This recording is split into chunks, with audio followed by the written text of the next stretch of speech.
Bom dia a todos. Bom dia.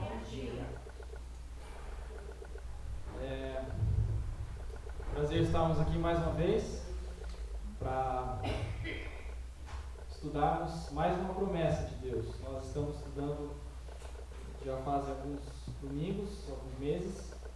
Estamos olhando na palavra de Deus quais são as promessas que nós temos registradas para nós na palavra de Deus. E domingo passado nós vimos a promessa de consolo, né? Bem-aventurados que choram, porque serão consolados. Mateus 5 e versículo 4. E hoje nós vamos ver uma outra promessa nesse mesmo contexto de Mateus 5, nesse sermão, conhecido Sermão do Monte, onde Jesus está ali dando algumas características de como é o caráter, o perfil do crente, aquele que é filho de Deus, aquele que vai herdar todas essas promessas e que já herdou muitas dessas promessas. E hoje nós vamos ver então a promessa de herança. Eu coloquei ali, não sabia exatamente que imagem colocar ali para chamar a nossa atenção, mas vocês estão vendo ali como se fosse uma árvore genealógica, né? E os pais ali em cima, daí os filhos dos filhos. E quando nós somos parte de uma família, nós herdamos, né, dos nossos pais, não só os genes, não só o jeito deles e as características físicas, faciais e cor de cabelo e tudo mais, mas nós herdamos também tudo que os nossos pais têm, né? E nós, se somos filhos de Deus, nós somos herdeiros das coisas de Deus. Paulo fala que se nós somos filhos de Deus, somos herdeiros e co-herdeiros com Cristo das coisas de Deus. E nós vamos ver que para a gente receber essa herança, existe uma condição, né? E então no versículo 5, nós vamos ver hoje de Mateus capítulo 5, versículo 5. Bem-aventurados os mansos, porque herdarão a terra. Muito difícil entender o que significa ser manso. Eu pelo menos tive bastante dificuldade de entender esse versículo e o que significa ser manso. E então nós vamos tentar entender isso, porque isso é pré-requisito para a gente ter essa herança, né? Para a gente herdar a terra. Eu queria pedir desculpa para vocês, porque no passado eu esqueci de dar para vocês a leitura diária. 2 pessoas me cobraram, inclusive, poxa, me manda os versículos, porque eu estou precisando, né? Semana difícil, e então eu sei que pelo menos 2 pessoas sentiram falta, né? Significa que pelo menos 2 pessoas estão fazendo as leituras, e esse é o intuito, porque se a gente só tem esse contato de domingo com a palavra de Deus, é muito pouco, é insuficiente, na verdade. E é por isso que eu tenho tentado incentivar para que a gente faça esse devocional diário. Mas hoje eu separei para vocês vão poder levar para casa.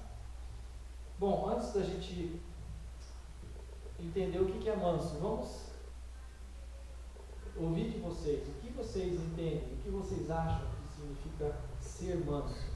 Eu vi um pouquinho de vocês primeiro.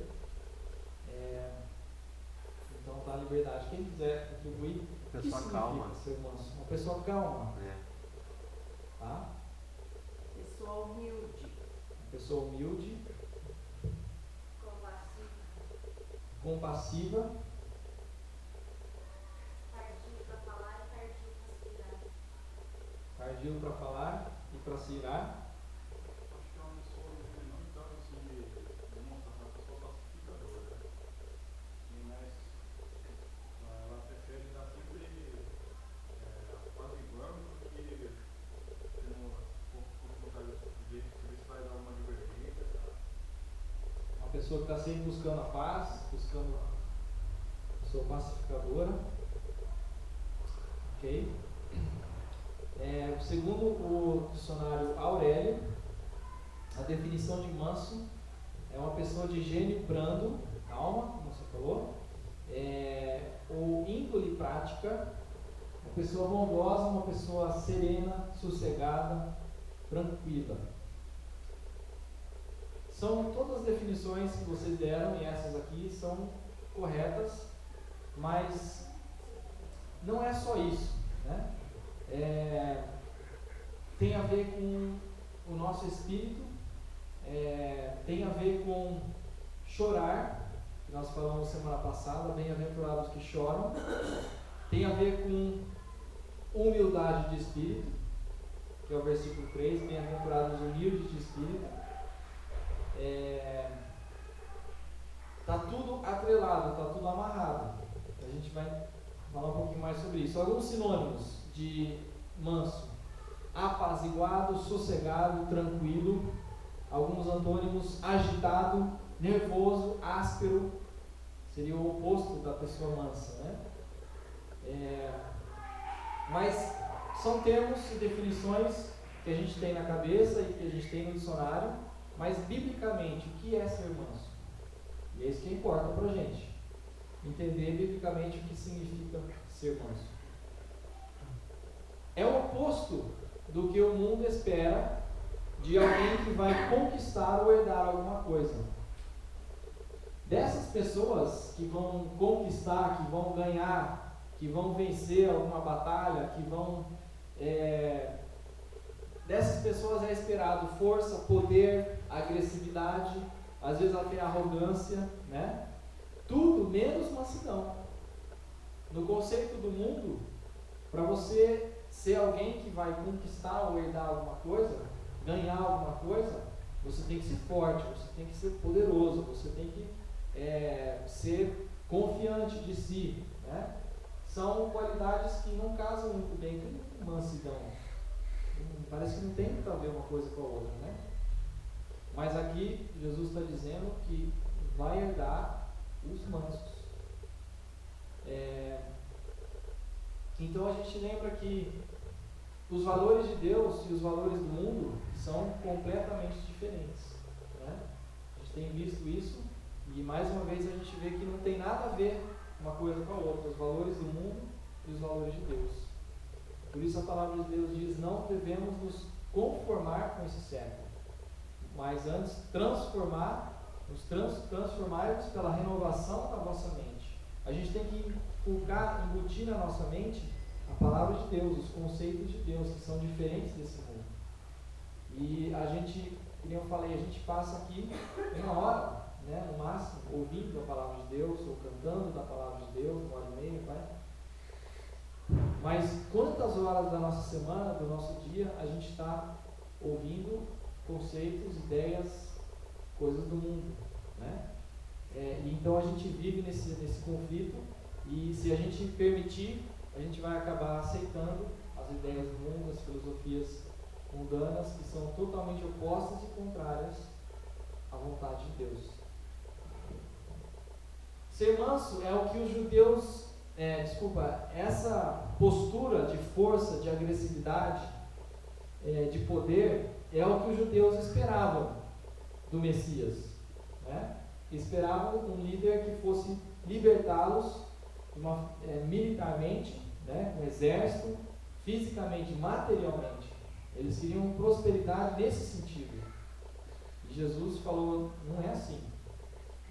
É o contrário, é diferente disso, né? Mais uma vez, nós vemos que os valores mundanos são totalmente diferentes. Nós fazemos parte de outro mundo, não desse. Nós fazemos parte de outro reino, onde nesse reino funciona de outro jeito. Não é pela força, nem pela violência, nem por armas que você conquista ou ganha alguma coisa. Jesus está falando aqui através da mansidão. Nós vivemos em outra dimensão, né, de vida. É algo que para o mundo é anormal, é esquisito, né? A palavra de Deus, Paulo fala que para o mundo o evangelho é loucura, é anormal, não faz sentido nenhum. E você tem que parar às vezes para se questionar e fazer uma avaliação. As pessoas olham para você como uma pessoa anormal? Se sim, então você está vivendo a vida cristã. Se não enxergam em você nenhuma diferença, é como todo mundo, qualquer outro no mundo, então talvez o seu testemunho não está sendo tão eficaz, tão eficiente, né? O que significa então ser manso tem a ver com o que nós já falamos domingo passado e domingo retrasado. Tem a ver com a pobreza de espírito, tem a ver com os que choram. Eles estão ligados, são elos que são interligados, não tem como você separar eles, é quase que um consequência do outro. Vamos recapitular o que nós vimos sobre os pobres de espírito. Uma pessoa que é pobre de espírito, ela reconhece a sua fraqueza, a sua incapacidade, né? Ela olha para si e enxerga que perante Deus nós não somos nada, nós não temos condições de nem olhar para Deus, né? E a pessoa que enxerga essa insuficiência já está tomando o primeiro passo para Deus poder se aproximar dela. Significa uma corrupção moral e, portanto, inabilidade ou incapacidade de se apresentar perante Deus. É um reconhecimento de que nós somos corruptos, nós somos pecadores, nós não temos moral nenhuma. Se eu me comparar com você, eu posso me gabar de alguma moralidade e você se gabar de alguma, mas a gente não está se comparando, a gente não vai se apresentar um ao outro quando a gente morrer. Nós vamos nos apresentar perante Deus, e perante Deus nós não temos moral nenhuma. E é o reconhecimento dessa pobreza de espírito, dessa pobreza de moralidade, que a gente está tomando o primeiro passo para receber as promessas de Deus. Significa humildade ao saber que precisamos de ajuda vinda de fora e não de nós mesmos. Então a gente é fraco. Na hora que a gente reconhece isso, Deus fala: então eu vou te fazer forte, eu vou te ajudar, eu vou te fortalecer.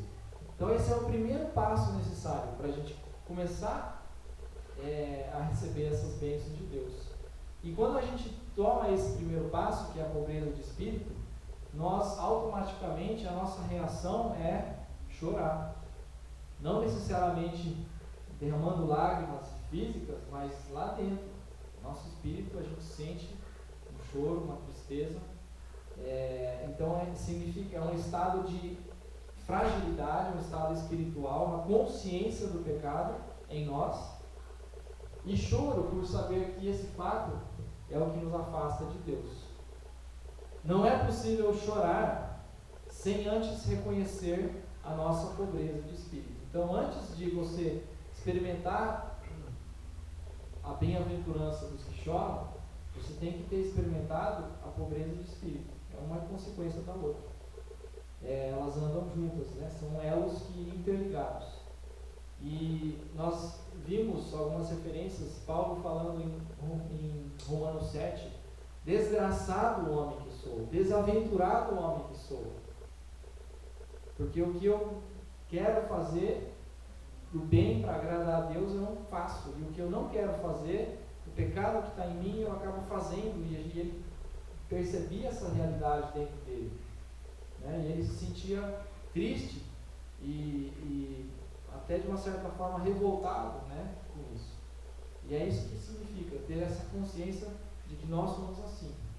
E aí, a hora que você tem essa consciência, você vai adotar uma postura de mansidão.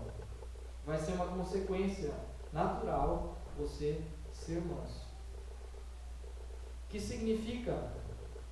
É uma reação pessoal ao fato de que eu reconheço o pecado em mim, e mais do que isso, não só isso, mais do que isso, os outros também reconhecem e apontam a minha fraqueza. É muito mais difícil você ser manso, porque não é só você reconhecer a sua insuficiência, a sua incapacidade, é você aceitar que os outros apontem o dedo para você e falam: você é assim. É você aceitar que os outros falem que você é pecador. Então é uma postura muito mais profunda. É uma postura onde você está muito mais resolvido de si. Porque enquanto você não reconheceu pessoalmente que você é pecador, Você nunca vai aceitar o outro falar que você é. Você nunca vai deixar o outro te acusar ou falar alguma coisa de você, porque você mesmo não está convencido disso. Mas a partir do momento que você está convencido disso, você entende isso, você não se preocupa, ou você não dá bola para quem te acusa ou quem aponta isso em você. Porque é uma verdade. É uma realidade, então você aceita. E você adota essa postura de mansidão. É mais humilhante e mais difícil, pois os outros que estão vendo e apontando a sua e a minha fragilidade. Alguns exemplos de pessoas mansas no Velho Testamento. Abraão. Vocês lembram quando Abraão estava com Ló e os pastores de Abraão e os pastores de Ló, porque os dois tinham muitos gados, ovelhas, muita propriedade, e eles estavam vivendo juntos ali na mesma terra. E os pastores, os empregados de Abraão e Ló estavam até brigando entre si, porque, poxa, sai daqui, esse espaço é meu, está misturando aqui as ovelhas, né? Então vai para um canto o seu, eu vou para o meu canto e não dá para a gente misturar. E aí Abraão falou assim: Ló, realmente a gente está vendo essa terra aqui? Escolhe, vai para a esquerda ou vai para a direita? Se você for para a direita, eu vou para a esquerda. Se você escolher para a esquerda, eu vou para o lado oposto e fico para o lado direito. E ele deixou que Ló tomasse essa decisão. Abraão poderia ter tomado uma postura, sendo ele mais velho, sendo ele mais idoso, né? Talvez ele poderia ter brigado por ser aquele que iria decidir. Ele que tinha a primazia, que talvez poderia escolher primeiro. Não, eu vou para esse lado aqui. E Ló olhou para o lado das campinas do Jordão, que era uma graminha mais verde, parece que era mais uma terra melhor, e ele escolheu então para o lado do Jordão. E Ló deixou ele escolher. Então uma postura de Abraão: não vou brigar por causa disso, deixa ele escolher, né? E vou confiar em Deus, que Deus vai me ajudar nesse canto que eu vou ficar, né? Outro exemplo, Moisés. Se você ler em Números 12, versículo 3, é descrito Moisés como o homem mais manso que havia sobre a terra. E Moisés, ele poderia ter escolhido do bom e do melhor. Ele poderia ter escolhido ficar lá na cultura egípcia, ele poderia ter escolhido, ele foi criado ali, então ele poderia ter ficado ali, ele poderia ter dado alguma posição importante, né, no comando de Faraó, mas ele abriu mão disso. Ele abriu mão disso porque ele decidiu obedecer a Deus, à vontade de Deus, sabendo que ele era incapaz, ele era frágil. Ele falou: mas Deus, eu vou falar o que para Faraó? Eu não sei nem falar direito. Como que eu vou libertar esse povo? A troco de que Faraó vai deixar o Israel sair daqui em liberdade assim? Deus falou: confia em mim, eu vou colocar as palavras na sua boca, fica tranquilo. E Moisés preferiu isso. Ele preferiu, e ele foi manso, ele abriu mão de muita coisa que ele poderia ter tido para servir a Deus dessa forma. Davi, outro exemplo.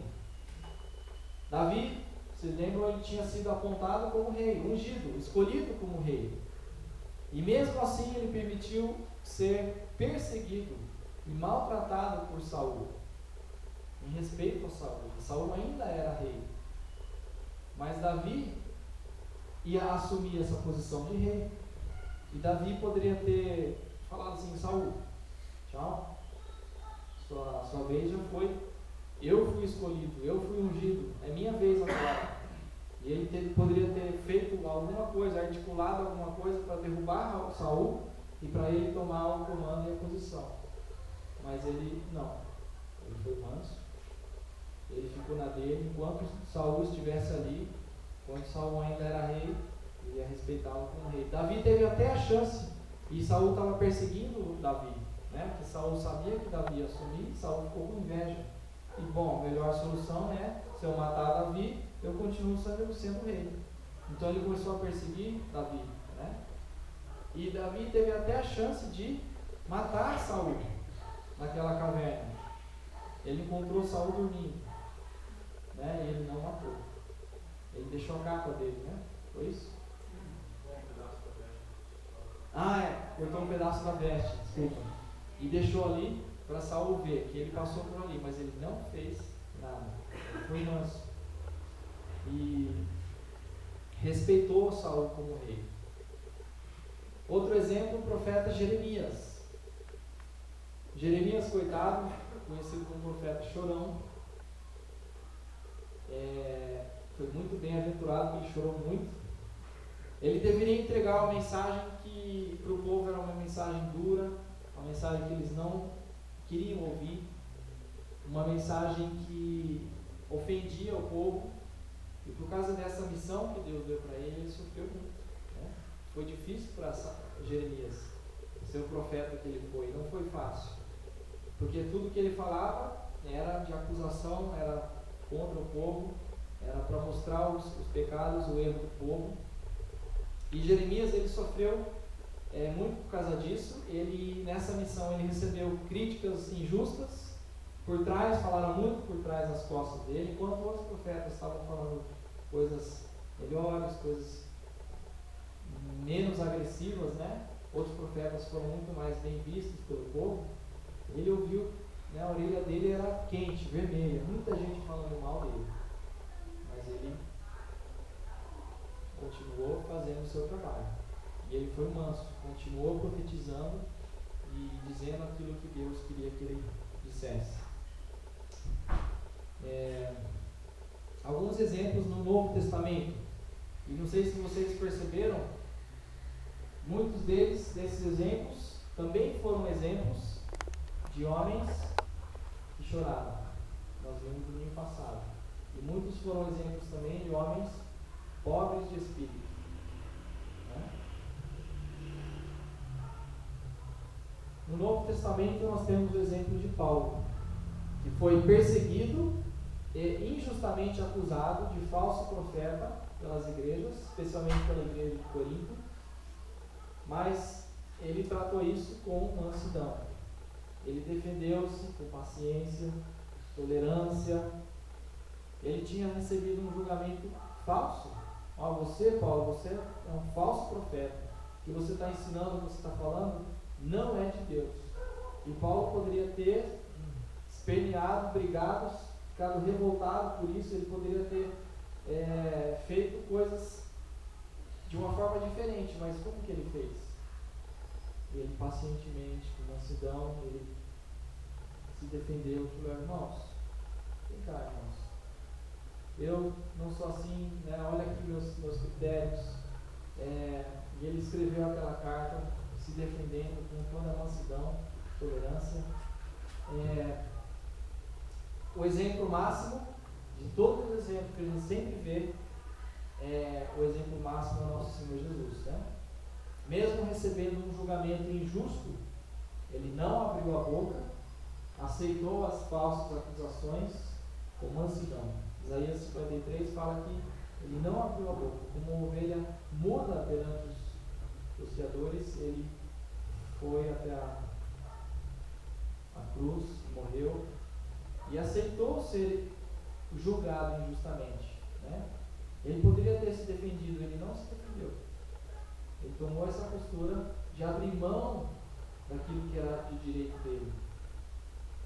E vocês perceberam que é tão difícil da gente fazer isso, a gente não abre mão dos nossos direitos, né?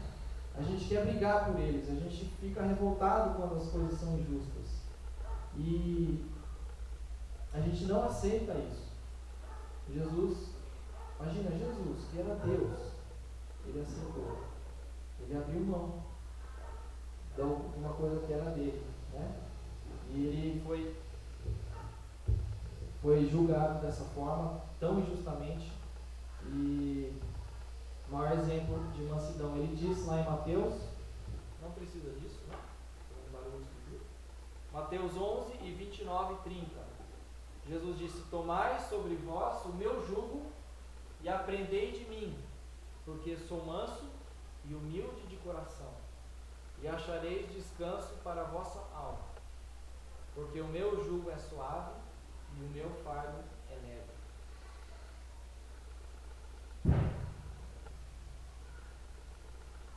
Para ajudar a entender, não sei se aos poucos vocês estão entendendo o que é ser manso, ajuda a entender quando a gente também vê o outro lado, que não é ser manso.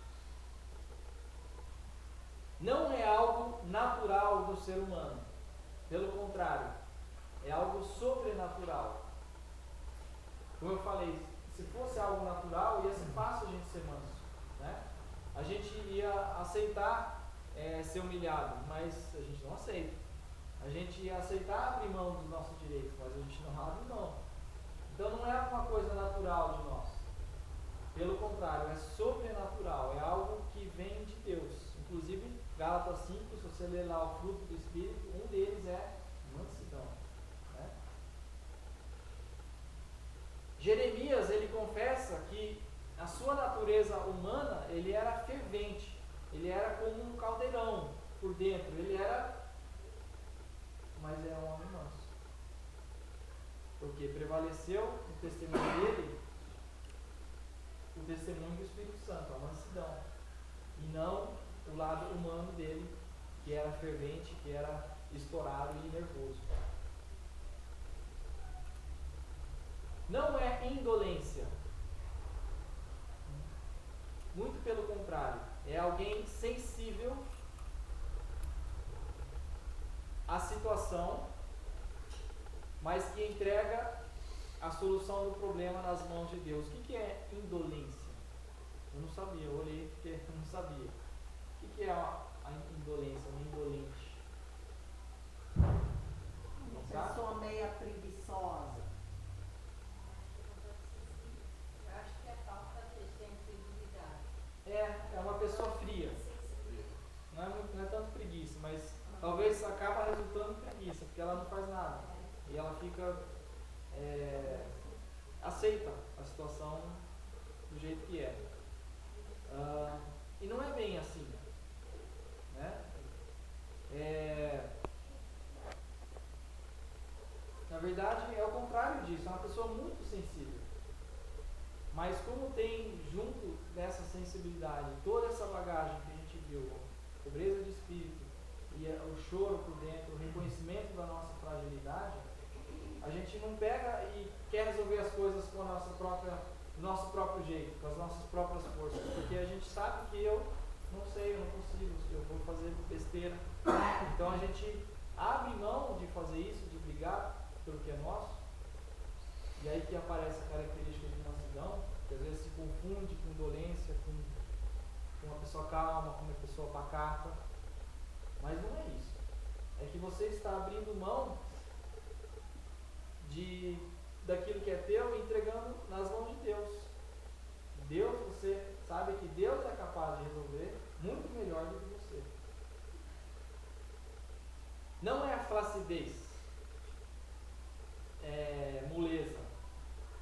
Pelo contrário, é alguém que quando necessário demonstra muita firmeza, mas que no geral não toma para si o controle da situação, pois sabe que, como falamos, ele por si só não é capaz de controlar tudo e de resolver tudo.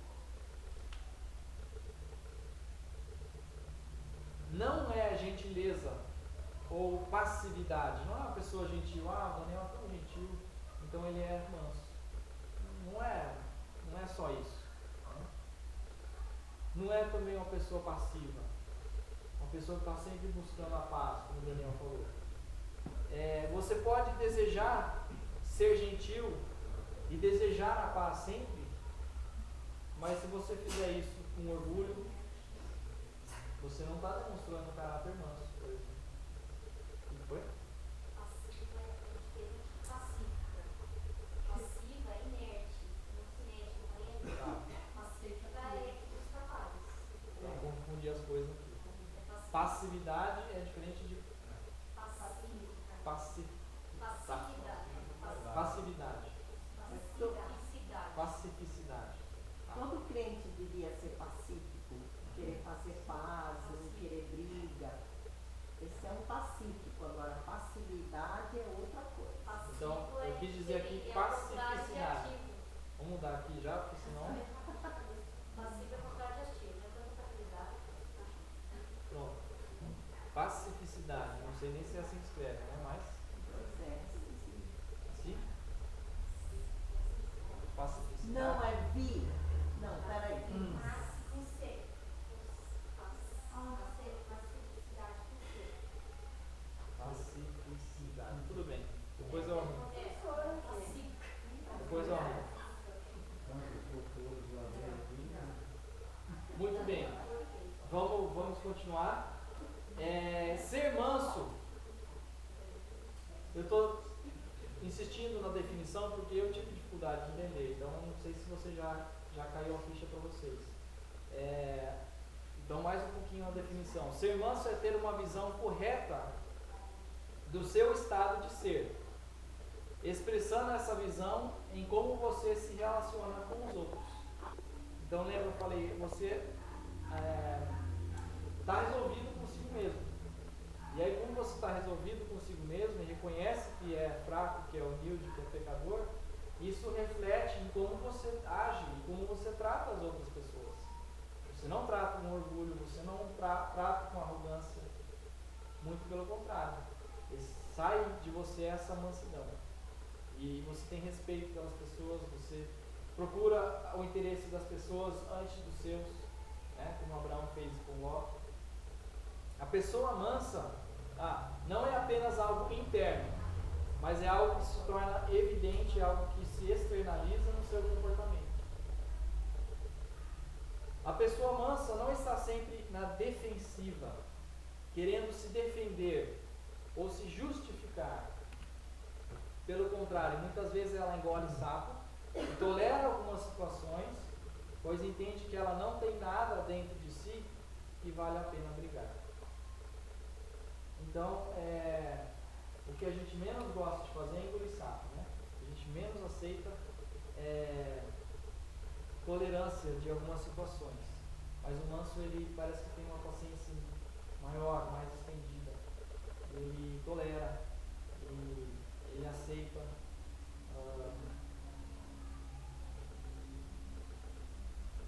E ele sabe que a recompensa vem depois. Essa que é a diferença. Deixar passar o aceitar da maneira, porque muitas vezes eu deixei passar as coisas, mas não era aquilo que eu estava. Não é aquilo que estava em mim. Deixei para lá, não vale a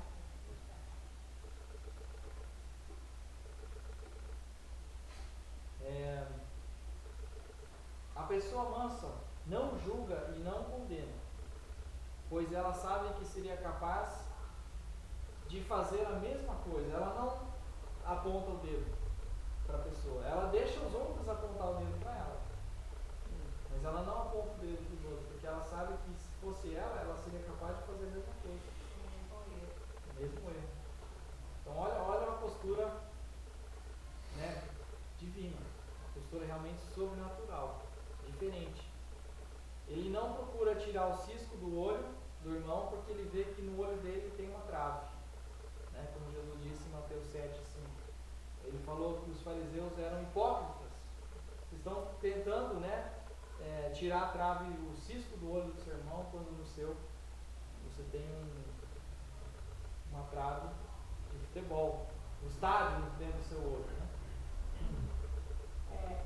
Eu tenho muito medo e muito cuidado de criticar qualquer pessoa, não só pelo que a Bíblia é muito forte nisso, mas parece que se você vai criticar uma pessoa, da próxima ocasião, parece que Deus está falando assim, você criticou tal pessoa, agora eu estou pondo isso na sua vida.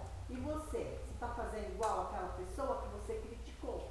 Então eu morro de medo de abrir a boca e criticar por causa disso. É só você criticar o outro que Deus vai dar uma oportunidade para você mostrar Provar, né? que você não é tão Você está falando Não muito, santo, então não. vamos passar você por essa aprovação, para ver como é que isso. você vai se comportar, né? acontece mesmo. Aquele que pensa que está de pé, cuidado para que não caia, né? Pedro, capítulo 2, 3 versículos, do 21 a 24, nós lemos o seguinte: porquanto, para isto mesmo foste chamados, pois que também Cristo sofreu em vosso lugar, deixando-vos exemplo para seguirdes os seus passos, o qual não cometeu pecado, nem dolo algum se achou em sua boca, pois ele, quando ultrajado, não revidava com ultraje, quando maltratado, não fazia ameaças, mas entregava-se àquele que julga retamente, carregando ele mesmo em seu corpo sobre o madeiro os nossos pecados, para que nós, mortos para os pecados, vivamos para a justiça, por suas chagas fostes sarados. Então está aí o maior exemplo de mansidão. Jesus abriu mão, quando foi maltratado, ele não revidou, deram um tapa do lado direito, Jesus falou, dá do lado esquerdo, né? Isso é mansidão, né? Em Romanos 12, 19, nós lemos também: a mim me pertence a vingança, eu é que retribuirei, diz o Senhor.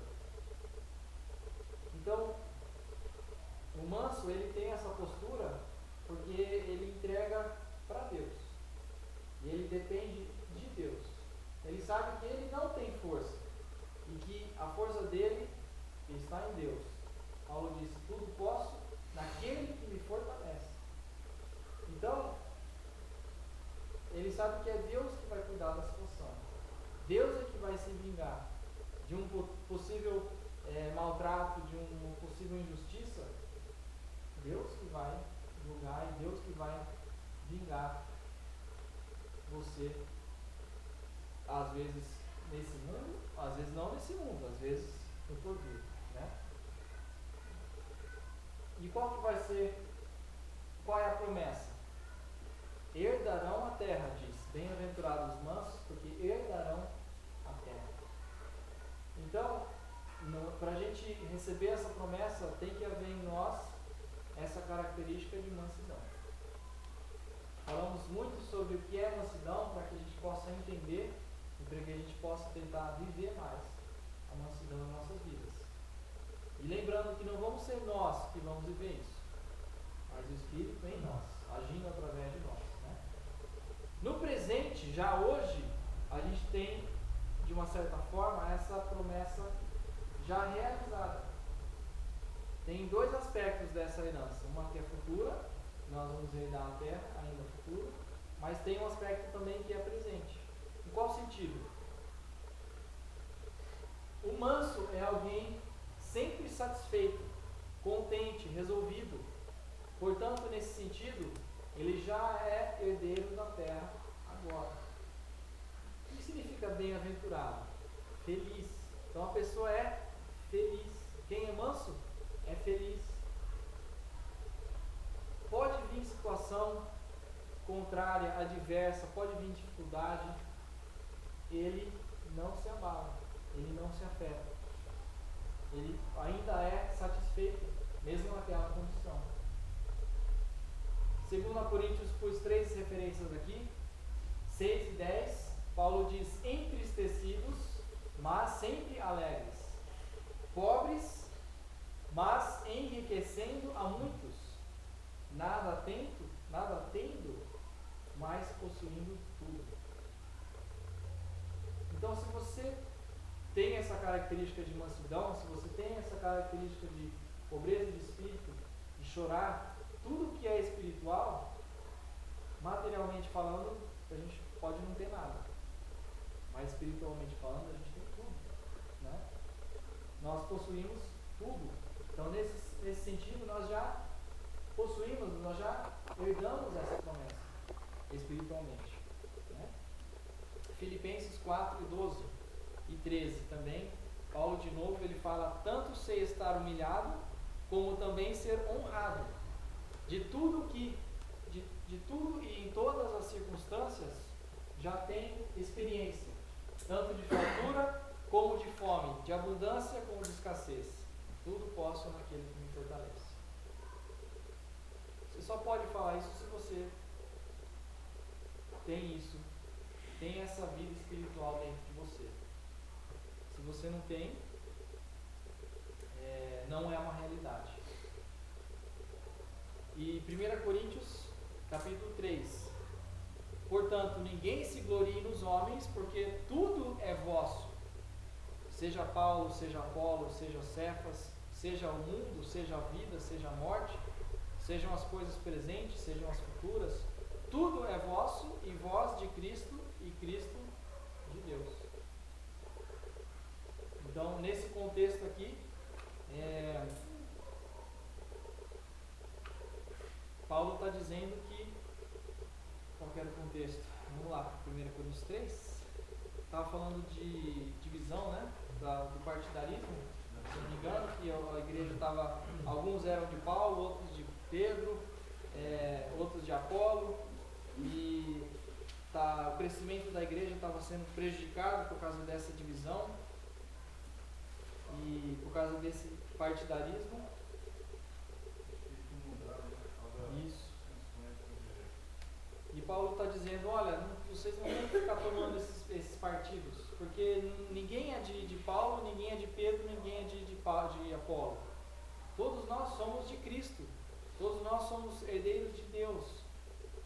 Então, você e eu, nós temos tudo, né?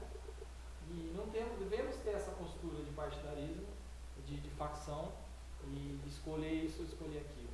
É o capítulo dos galardões, pelo, palha, ouro. Esse é o capítulo dos galardões.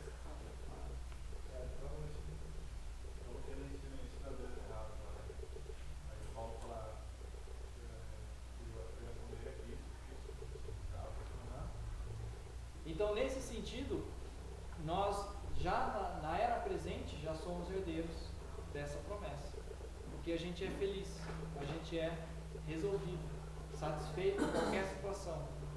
Mas tem um aspecto também que é futuro, que nós vamos herdar a terra num outro sentido também, que é o sentido que os judeus tanto esperavam e tanto queriam, que é o sentido material, que é físico. 1 Coríntios 6:3 diz: não sabeis que havemos de julgar os próprios anjos, quanto mais as coisas dessa vida. Eu e você vamos poder julgar até anjos, né?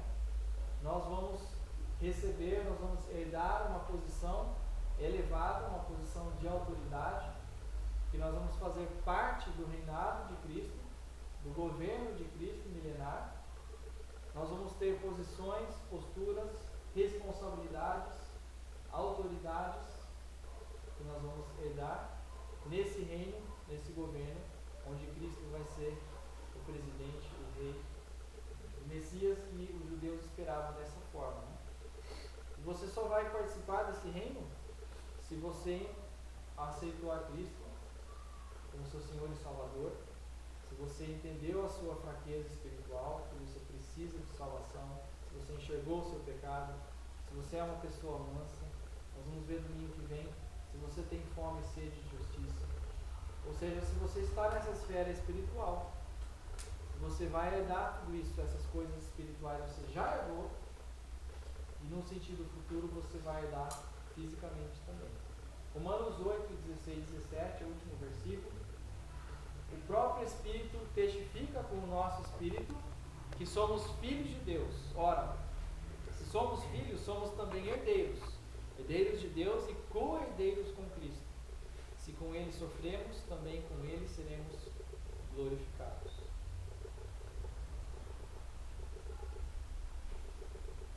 Você pode chamar a Cristo de seu irmão. Nós somos co-herdeiros com Cristo. Somos filhos de Deus e herdeiros de tudo que é de Deus. Nós somos as pessoas mais ricas desse planeta, desse mundo. Não riqueza no sentido que o mundo valoriza, no sentido que o mundo contabiliza, mas no sentido aos olhos de Deus, nós aspecto espiritual, você e eu somos muito ricos, muito abençoados, de uma forma que a gente nem imagina. E você só vai herdar tudo isso, né, se você é manso.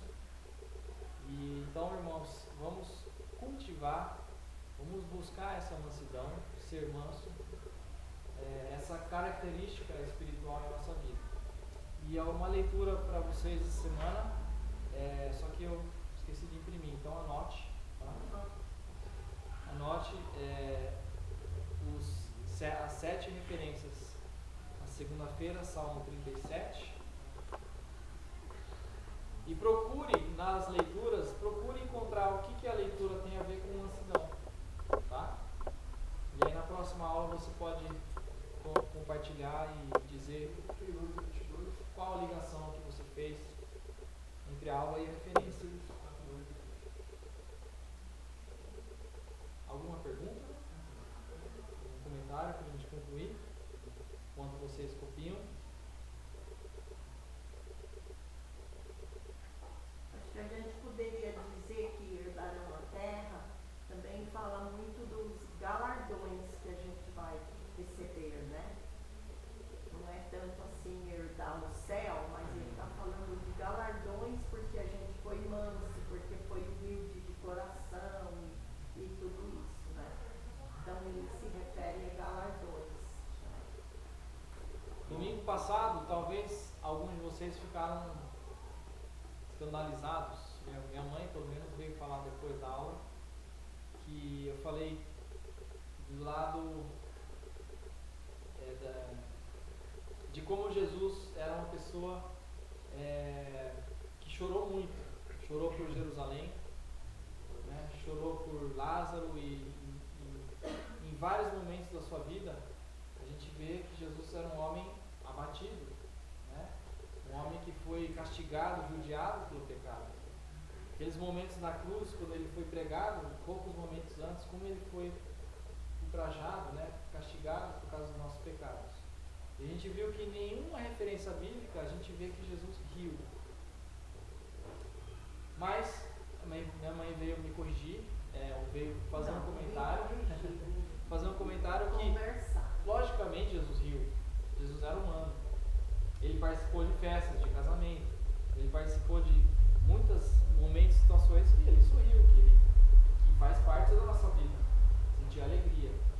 Como ele era humano também, ele sentiu isso, né?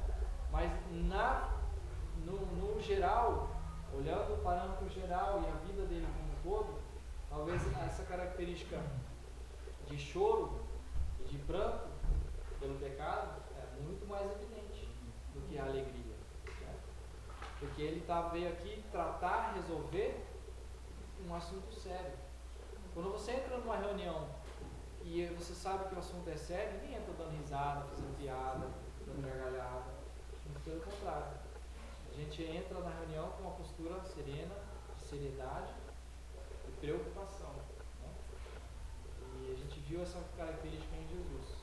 Mas ele sorriu também, tá, gente? Com certeza.